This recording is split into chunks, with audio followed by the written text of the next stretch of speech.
मानसिक संकट लगातार बढ़ रहे थे। धीरेन्द्र का धैर्य एक दिन जवाब दे गया।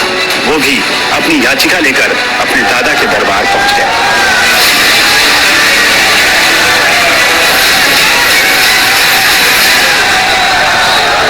हमारे पिताजी कुछ करते नहीं थे।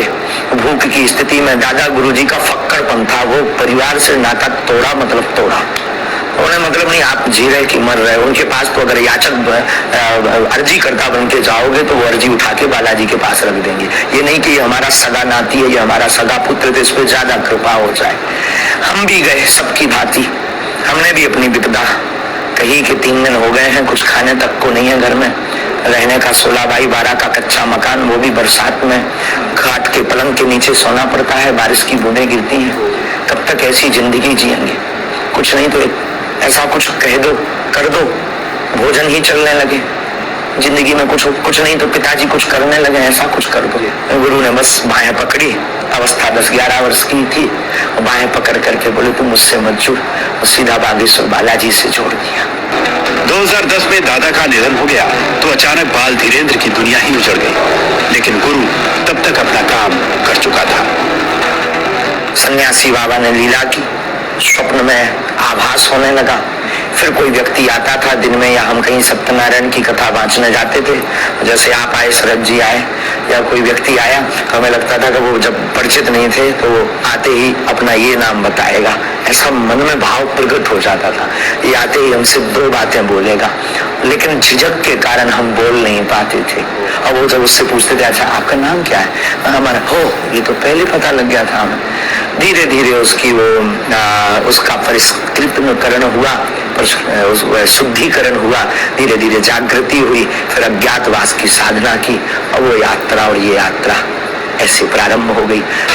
1 साल अज्ञातवास में रहने के दौरान धीरेन्द्र शास्त्री अपनी भावी योजना का खाका तैयार कर चुके थे। वो लौटे तो बालाजी की सेवा में जुट गए। 9-10 साल की अवस्था से ही हमने बालाजी की सेवा की। जब बच्चे खेलना सीखते थे तब से हमने हनुमान चालीसा का पाठ, और गुरु ने जो विधान बताया वो मीडिया पर बताने का विषय नहीं है, वो अनुभव का विषय है। कभी आप आइएगा तो उसको हम आपको बताएंगे कि हमने क्या क्या अपने जीवन में मुश्किलों को सहा, कितना हनुमान चालीसा का पाठ किया, रातों भर हनुमान जी के चरणों में बैठकर रोए हैं, रातों भर हवन किया है। उसका ही ये परिणाम है जो आज सनातन संस्कृति का झंडा जगह जगह गाड़ा जा रहा है। धीरेन्द्र शास्त्री ने खुद को बाबा बनाने के लिए तैयार किया।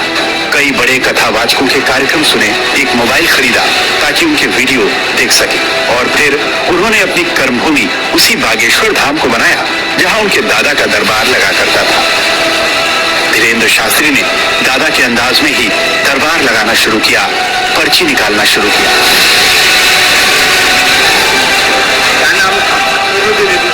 रूबी देवी। अच्छा, यहाँ किसी को बताया था? चलो पढ़ो।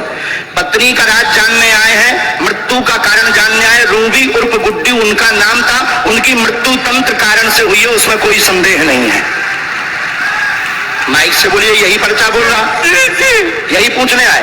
शरीर नीला पड़ गया था इनका, बस बस बस रोइए मत। शरीर नीला पड़ गया था।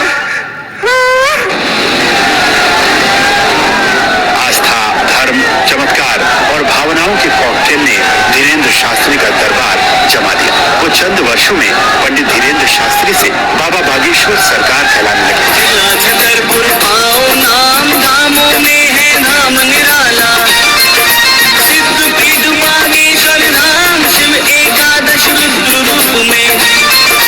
हमें बहुत चाहत तू, वो आज भी चाहत, आज दौड़ के पाँव पड़ा था हमारे, अभी भी आया तो पर के पाँव पड़े हमारे।